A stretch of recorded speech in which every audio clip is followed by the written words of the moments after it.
thanks, to Mr. Ebi. And he gives the place to us every time for free. Special thanks to Bina Gaba, took it upon herself to promote the class. Bezat Hashem, it will grow in the summer even more than what it has grown till now. You see, one of the things that we're going to speak about, it's actually the Haftarah of this week.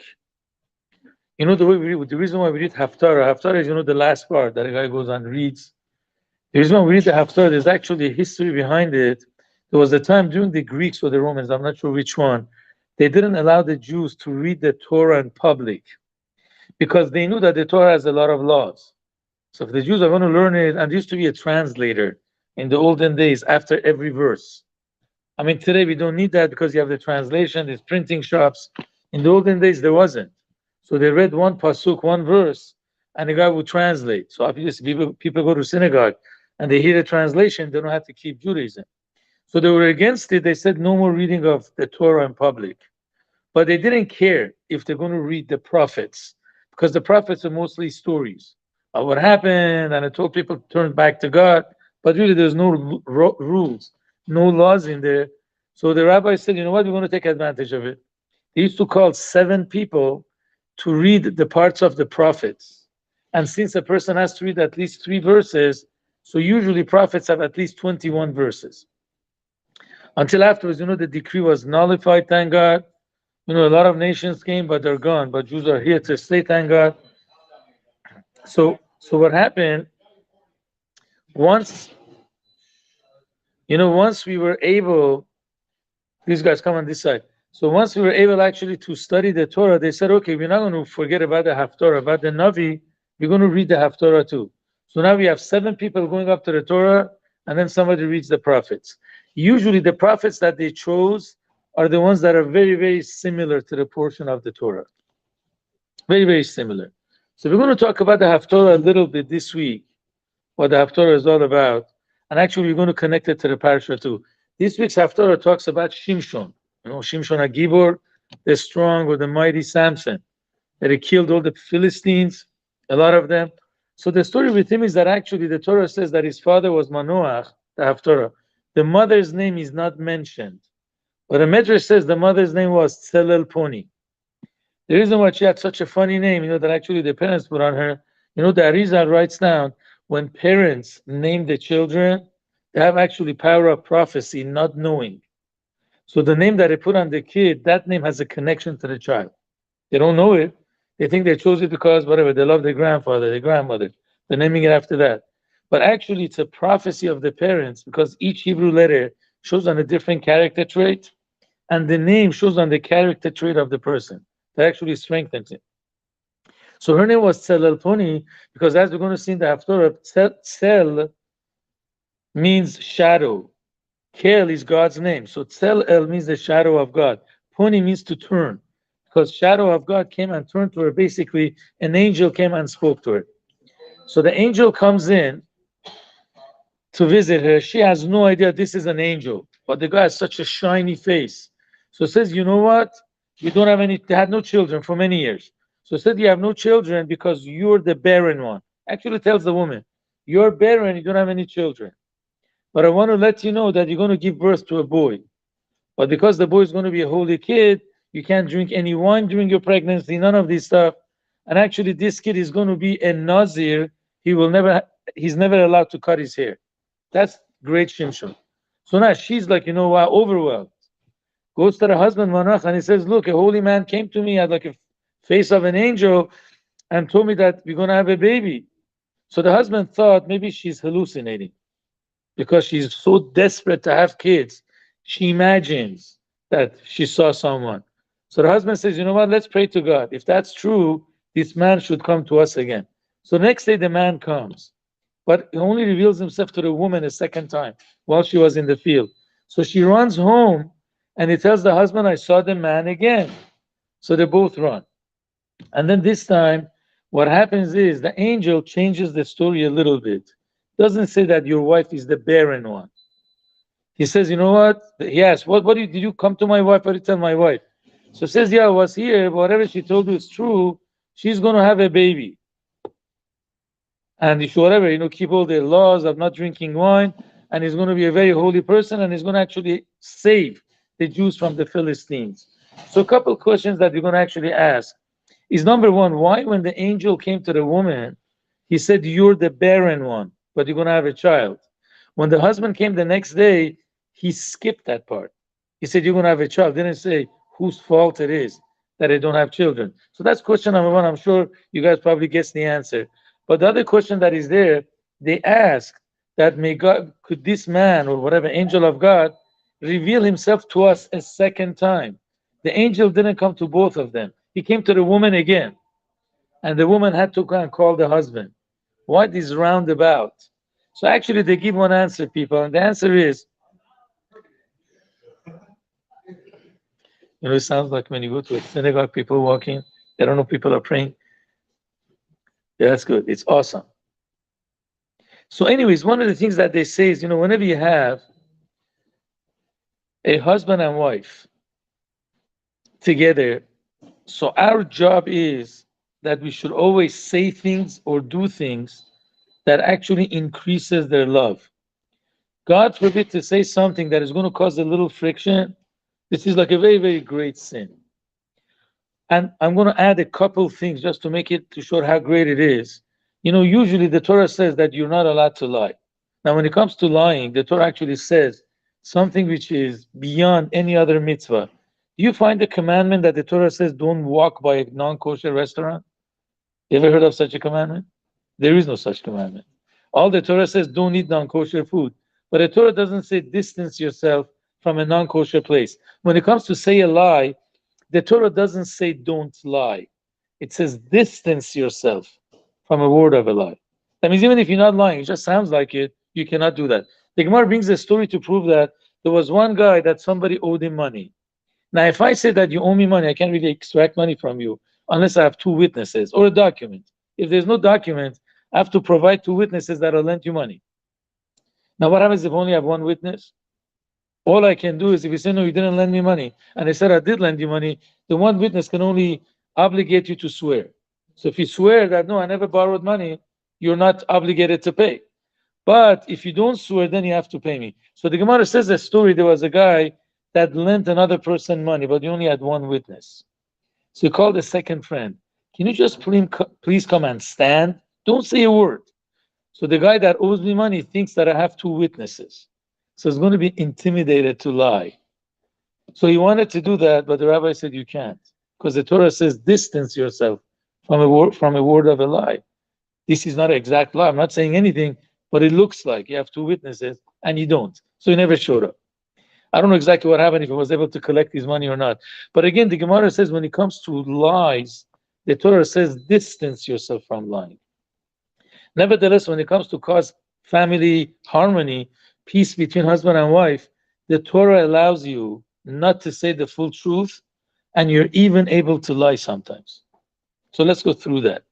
Once we know this thing, what's the proof to that? Let me bring the proof first. So when you go to a wedding, you're supposed to make the husband really feel that, wow, I got like the best thing in the world. Beauty is very important for men. You believe that? When I ask a girl, they don't say if the guy is handsome. In the Persian community, they ask two questions, right? Is he rich, or does he have a good heart?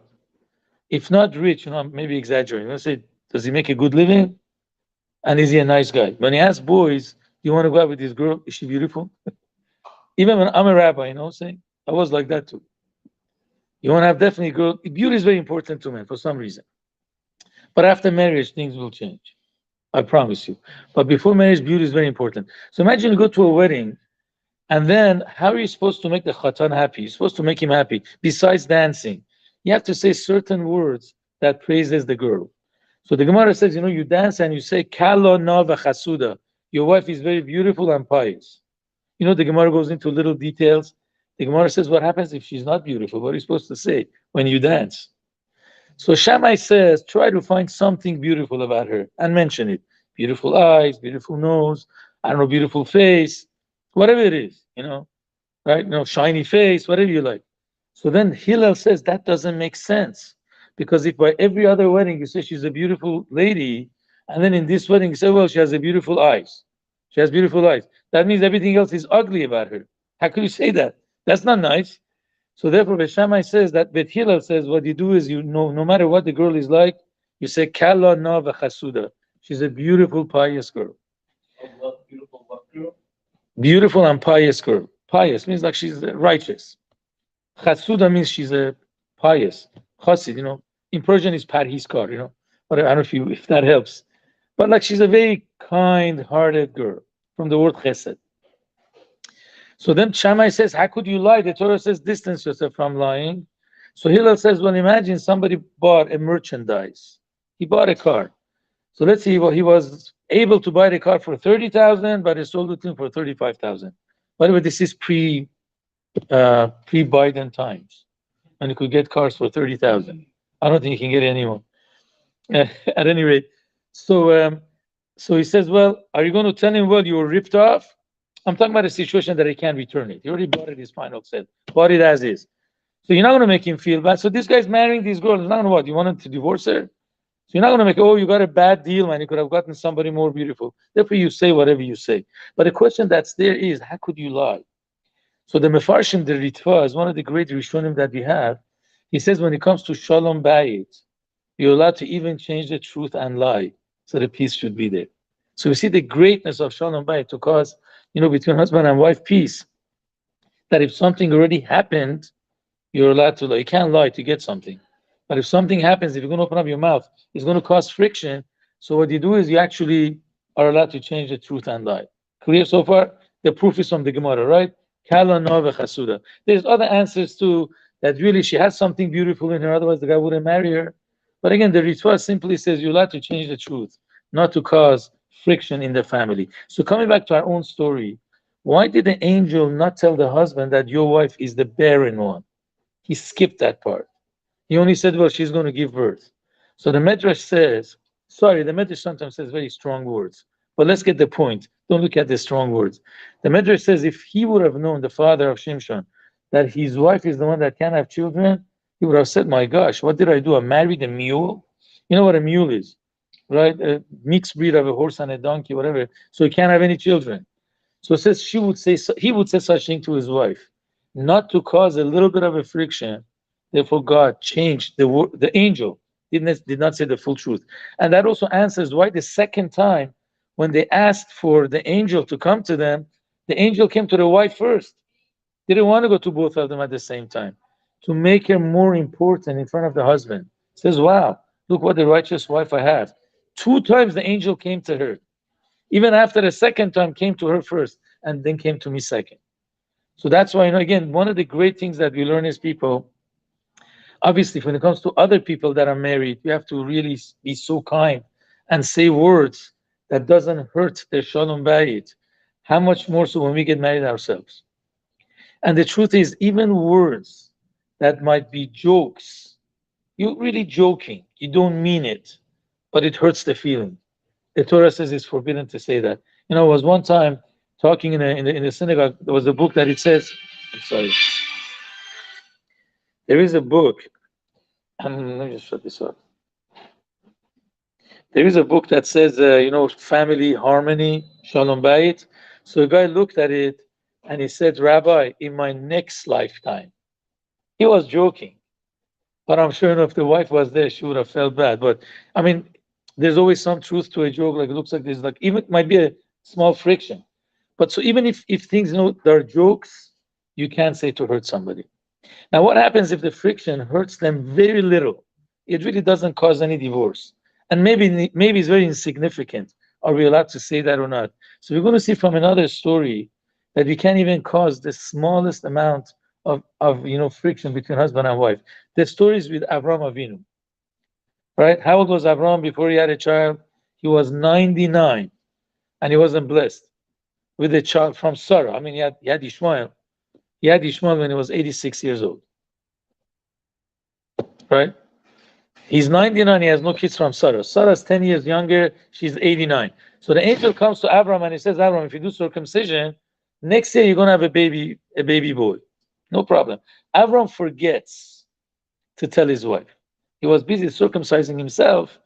Ishmael, all these men, all the men in Abraham's family had to get circumcised. So he was busy doing God's mitzvah, forgot to tell his wife. Until 3 days later, 3 angels come, right? But they've had face of human beings. So these 3 angels come and they tell Abraham, you know what, you're going to come back next year and your wife is going to give birth to a boy. Now Sarah's in the tent listening.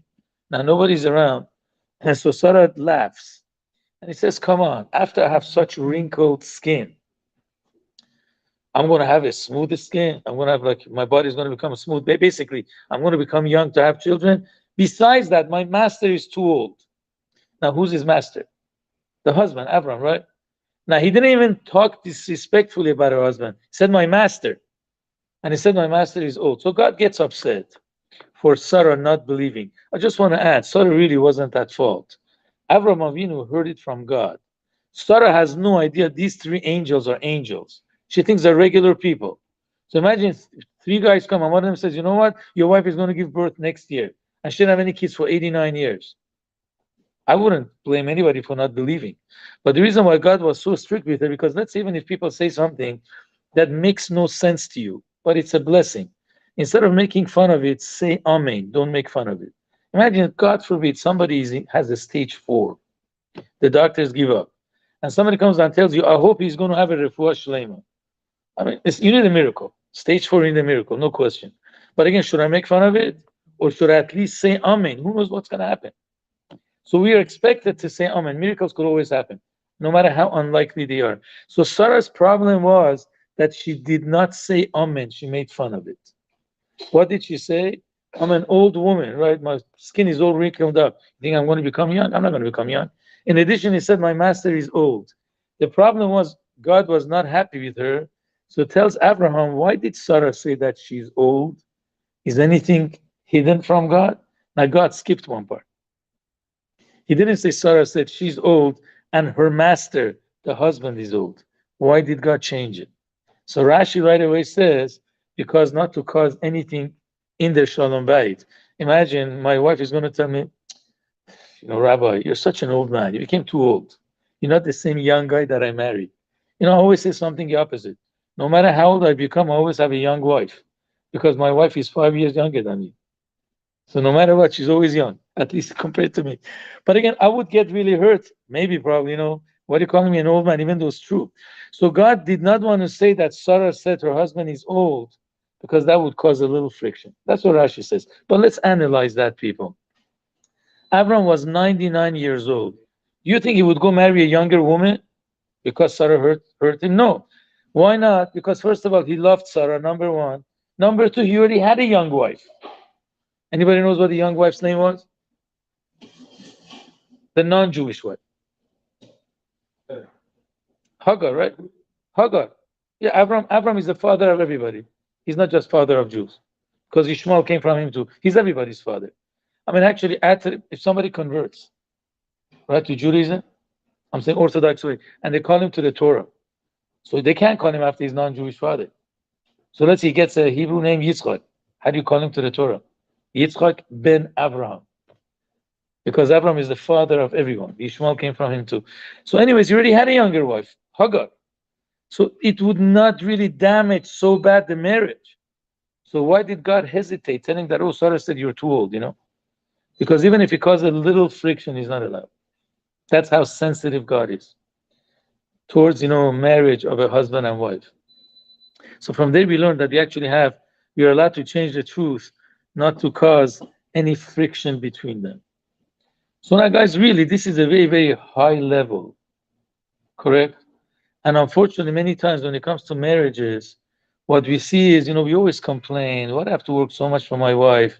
Or the wife says, why do I have to always work so hard? It's not fair. How could we really bring ourselves to a level that we don't come into a friction at all? What can we do? Anybody has an idea what we can do? You got to really enter marriage in a certain way that we're not going to be bothered. And actually, it's very hard. Usually when you have a partnership, right? Imagine 2 guys are partners. Any of you guys have your parents that are partners with somebody in business? This is not a good thing to do. But even if you do, right, there is always a problem because one partner usually works harder than the other one, but they take the same paycheck home. So there's always one being resentful. What, I have to work harder? This guy doesn't come on time all the time, doesn't put his heart as much as I do, and we get the same paycheck. I mean, in a marriage also, sometimes it's not 50-50. One partner has to work harder than the other one. How do you come to that level of really not, not, what do you call it, not to resent our marriage, right? So let me first talk what the purpose of marriage is, and then Bezat Hashem, we're going to say this answer too. But I asked somebody, it was Monday night, some of the guys were there, why do you want to get married? He says, because I want to make myself happy. So let's see, why do we get married, Judy? Nobody gets married these days. Go to Europe, the boyfriends, girlfriends for 10 years, for 20 years. And when they get tired, goodbye.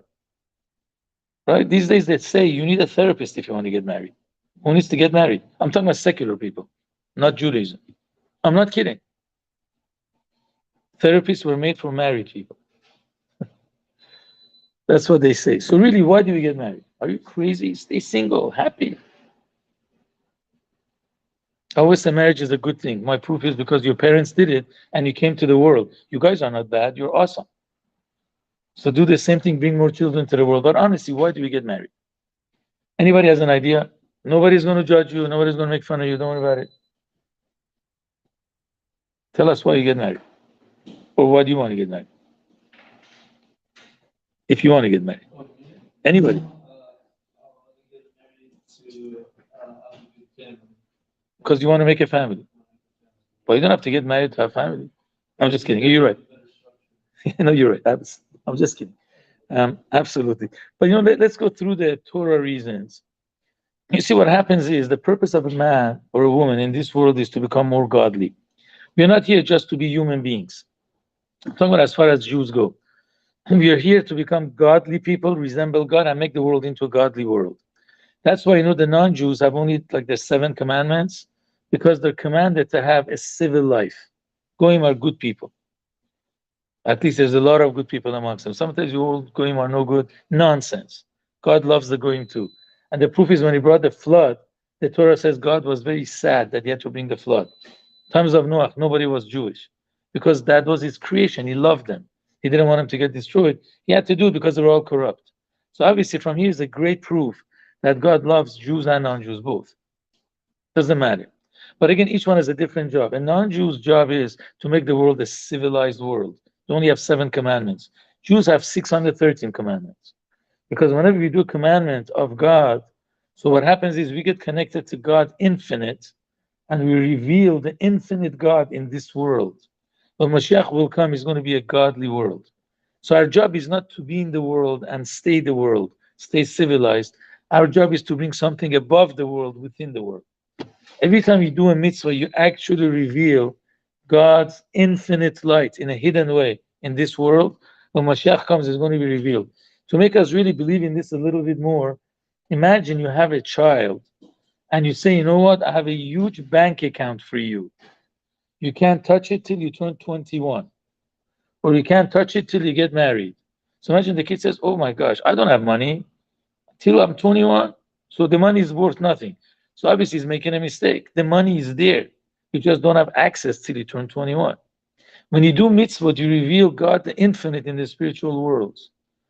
I'm going to say it's not real because I don't see it. We don't see it now. But when we turn 21 and Mashiach will come, you're going to see it. So our job is to make the world more of a godly world. The difference between God and a creation is always a receiver. Right? We receive everything from God. All our needs, health, whatever, we are receivers. God is a giver. God doesn't take anything. He doesn't need to take anything. He's very complete. So now our job is to become godly, to become givers. The only opportunity that we have that we could become full-time givers, almost 24/7, is only after we get married. I get married to be kind to my spouse and my children. That's the purpose of marriage. That's the only way I become godly. When you have friends, you do kind deeds too. You could help your friend. But what happens if one day you're not in the mood of your friend?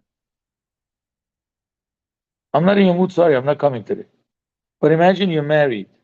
Can you tell your wife, I'm not in your mood today, I'm not your husband? Or let's say your kid needs food. Today, I'm not in your mood at all. I don't care, don't eat. When I get in your mood tomorrow, I'll take you to a restaurant to eat. You don't call that a normal father or husband or mother, right? When you become a father, you're responsible to do whatever your responsibility is towards your child. Same thing to a mom. Correct? You can't say I'm not in your mood. So you have to be a giver at every moment that you're needed. That's when you become godly.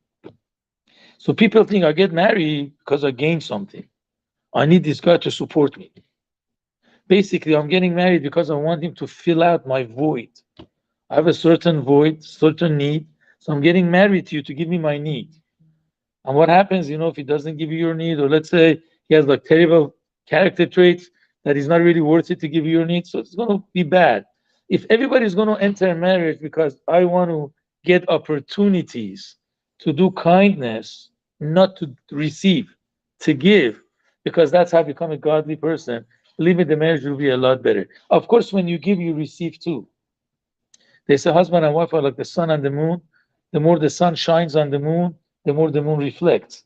Normal people, the more kindness you do to them, they give you back. They don't take advantage. But my intention in marriage shouldn't be that I'm getting married because I want to gain something from you. I'm getting married to get opportunities to become godly. That's reason number one. Reason number two, basically, you want to have children. As you said, you want to make a family, correct? You can't make family without, you could, but the completion is when you have children. So you want to have kids that will continue God's will in the world. These are the two reasons basically why we get married. Now, if let's say somebody gets married and they have no children at all, the marriage is not a waste. Don't think it's a wasteful marriage. It's not. Because we fulfill the first part. And that first part is that we become godly. If you guys study Kabbalah, Kabbalah says you create souls in heaven. So you're actually creating but spiritual beings too, not physical children. Clear so far? So this is the purpose of marriage. If you actually enter marriage with such intentions, believe me, the marriage will be a lot better.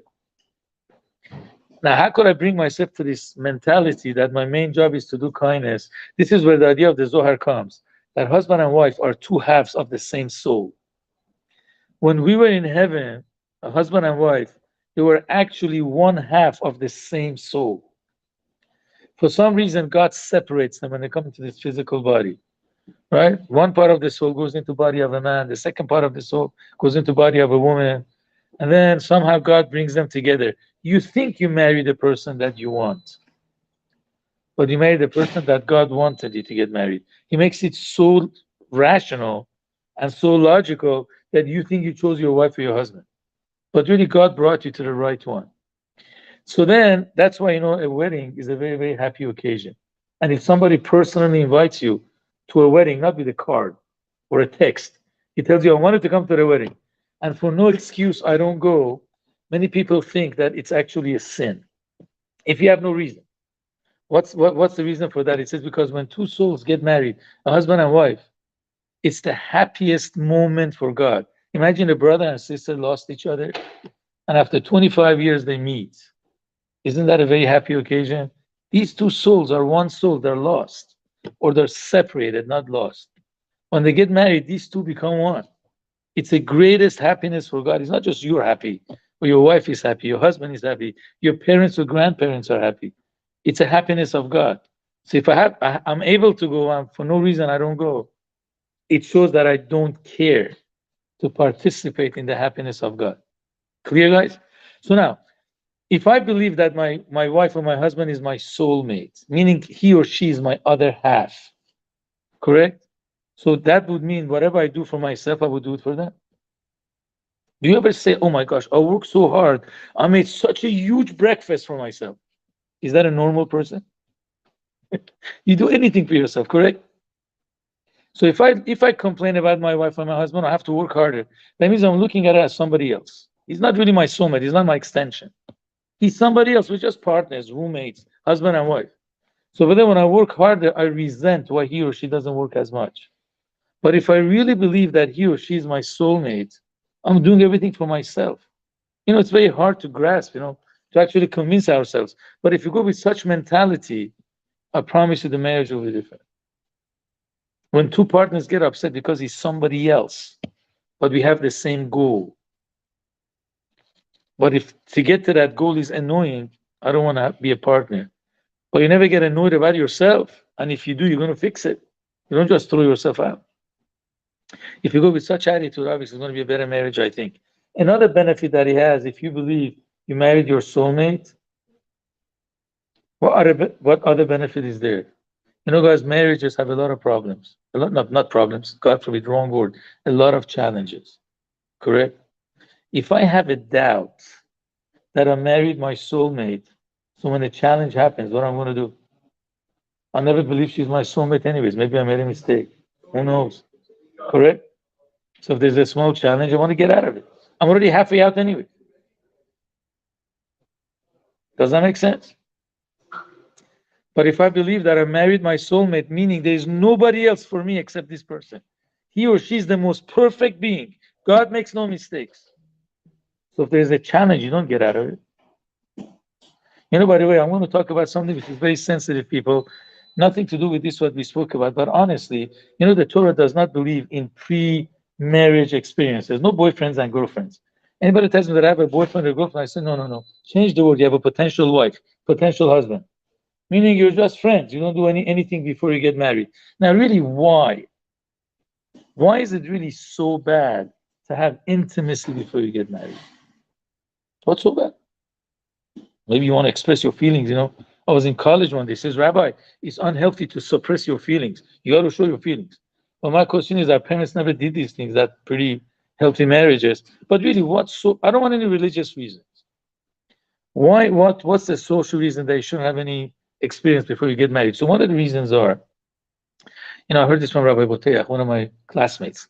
So he writes down in one of his books that, in America, at least this was in 1990s. I don't know what's now. Honestly, I don't know. But there was a survey taken in 1990s. And it says, people start having experiences in high school in the secular world. You marry the fifth or the sixth person that you get really emotionally involved with. They find their sweetheart in high school. They think, whatever, they think, oh, this is the one, I'm going to love her. And then something happens, they get somebody else. So they don't really get married until they meet. I don't mean meet your friends, you do homework. I'm in the secular world. They really get emotionally involved and they marry the fifth or the sixth person. If you marry the fifth person, how many times did you break up? Obviously, 4 times. If you marry the sixth person, you break up 5 times. Now imagine I'm emotionally involved. I love that girl. And then suddenly what happens is, you know what? I thought about it. I don't think you're the right guy. I found somebody else better than you. That's usually what happens, Somebody more handsome, somebody more money. And the boy says, you're not as beautiful as the other girl. So what happens is I start losing my trust in the other person. I'm going to think boys are abusers, girls are abusers. So second time, I want to say, you know what? I'm not going to open to this person right away. I want to watch out before I become open to this person. So after 6, 7, 8 months, you become open. But he's going to break up again too. So you really lose your trust in other people. So actually, there was a story with a girl that was in high school. The book says her name was Betty, whatever it was. So they were almost living like husband and wife. But then when they went to college, she found somebody better. So she waited 8 months till she opened up to somebody else. But that guy broke up too. So when I get married to my real wife or my real husband, I really don't go in there with full trust. Because I thought the first girl that I met was awesome, but she wasn't. I thought the second girl is awesome, but she wasn't either. So I really go into the marriage with half a heart, not with a full heart. So when the first problem comes, oh my gosh, I was never fully into it anyways. So I'm already looking to go out. But if you have no experience at all with anybody, your first experience is when you get married to your own spouse, right? We call that ignorance in this matter is a bliss. I really think so. So then you only get totally attached to your own spouse. You never had any other experience. So if challenges happen, you're not going to get out. You put your entire being into this. There's a challenge, we're going to deal with it. I'm not going to get out. That's one of the reasons why it's not good to have experienced before. The other reason is nothing to do with what we spoke about Shalom Bayit before. But again, these are one of the things that causes not Shalom Bayit, at least the one who solved it, is when somebody has no respect for his or her body before marriage, usually they do any crazy thing, anything which is pleasurable. Any garbage that's pleasurable, they do, right? Please forgive me. I'm going to say something which is not true, but We always say, kids in high school are emotions without brains. I don't mean they don't have any brains. They're very smart. What I mean is that the emotions really overpower their brain, their logic many times because they're kids. I don't blame them. That's the way kids are. Actually, the Torah says that you don't become fully responsible until you're 20. The doctors have proven girls become mature at 19. Boys between 19 and 25. Why are the boys slower? I don't know. That's the way we are. That's why girls get married at 21, 22. Boys have to turn 30 before they get married. It takes time. That was a lie. They get married at 26, 25, but not at 19. Girls get married at 19 because they get mature faster. Anyways, so what happens is, at that time, when somebody has experienced before marriage, they do any type of a pleasure that's possible. But you don't really want your husband or your wife, such a girl, to be the mother of your children, the father of your children. So you want to have somebody who's more pure. But maybe she's not or he's not comfortable with all the crazy pleasures that you had before you got married. So I don't get the passion, the pleasure that I had when I had a boyfriend or a girlfriend. If my own spouse doesn't give it to me, where do I get it from? So either I have to be religious, become religious, control myself, or I'm going to get tempted to go somewhere else. And that's one of the main reasons, one of the reasons why there is infidelity in marriages, because they have had so much experience, so much, not restricted, unrestricted pleasure before, that it can't live without it. So they're going to get tempted to go somewhere else. So again, it's difficult. I'm not saying it's not, but actually it has been proven. People that had no experience before, usually they have a better Shalom Bayit. Usually. Not saying always, but most of the time they have a better Shalom Bayit. Yes, sir. Don't ask me hard questions. I'm not too smart. Go ahead. What's wrong with having those experiences with your spouse? Let's say they argue. With your wife, there's no problem. I never said there's a problem with your wife. Do whatever you want with your wife, with your husband, as long as they're both comfortable. I said if you do it before you get married and your wife is too pure, your husband is too pure, they're not used to these, whatever you call it, strange, or whatever, not common, not strange. So that definitely will be a problem. But if it's your own spouse, no problem at all. As long as you both feel comfortable about it. If any of them they don't feel comfortable, you force them. According to Judaism, that's almost similar to rape. You could say, I could have raped my own wife. It doesn't make sense. If they're not comfortable, you force them. So that's, according to Judaism, a little bit of a rape type. And I think you understand. I was teaching this to a few guys, a guy who's not religious at all. I know we were talking about this stuff, and he says, Rabbi, just for this, that you have to be so sensitive to your spouse. I'm proud that I'm a Jew. He was getting married, so I was learning these laws with him. I don't want to discuss these details because you guys are not getting married yet. So definitely it's improper to talk about it. Now, why does the Haftorah talk about this, by the way? How great is it to have Shalom Bayit? So we're going to go to the Parshat and then we're going to finish. And that is, God allows his name to be erased, which is a great sin, to erase God's name. But God allows his name to be erased to bring peace between husband and wife. That's why I spoke about this in this week's Parshat. The Parshat talks about a woman who's called a Sota. A Sota means a woman that has gone astray. What happens is, again, not that really she has gone astray. A husband sees that his wife is, whatever, talking to somebody too much, and he gets jealous and he gets upset, and he says, hey, he brings two witnesses and he says, you cannot go into privacy with this guy. This is one of the things that the Parshat talks about. So two witnesses, she's allowed to, but again, I forbid you to go into privacy with this guy. She doesn't listen, she goes into privacy, right? And two people see. She went into privacy. What did she do in there? We don't know. No windows, nobody saw anything, we don't know.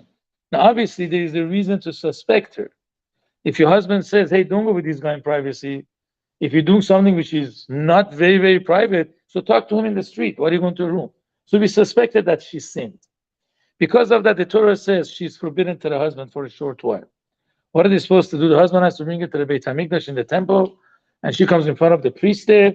They take the water of the Beit HaMikdash, was a well there, that the Kohanim used to wash their hands and feet before they brought the sacrifices. So it's considered to be a holy water. And then they write a parchment with ink. They write on it that if you sin, you're going to get killed. And if you didn't sin, nothing's going to happen to you, you're going to be blessed. And it's a parchment that has God's name in there. God will bless you or God will curse you, whatever, if you did the sin. And they put it in the water and God's name gets erased. And she drinks it. So the Torah says if she sins, she's going to die on the spot. If she didn't sin, so not only that, she's going to actually give birth easier. Some people say if she couldn't have kids, she will have kids. But you see, the truth is, most of the time, the women did not sin. For some reason, that took into privacy. The question is, how did God allow his name to be erased? It's a sin to do it. And yet the Kohen has a commandment to write God's name on the parchment and actually erase it in the water. So the Gemara says we see how great it is to God that it should be peace between husband and wife. And we said most women didn't sin. This man is suspicious of the wife. So God says, erase my name. And when she drinks the water, nothing happens. It's proven that she didn't sin. So God says, erase my name as long as that will bring peace between husband and wife. So actually, we learn a great thing how peacefulness between husband and wife is important. Believe me, we don't get married to have arguments. It's always good to do some things that we love our spouses, we don't argue. Even God is allowing us to erase his name to bring peace between husband and wife. So tell me, is my ego really that important that I should fight with my wife or my husband? Most of the time is that I don't want to, what do you call it? I don't want to compromise. I'm right, and that's it. I'm going to prove it to you that I'm right. So that was basically for tonight's class. I hope, guys, you liked it. Some of it was repetitious, I know. If you have any questions, please do ask.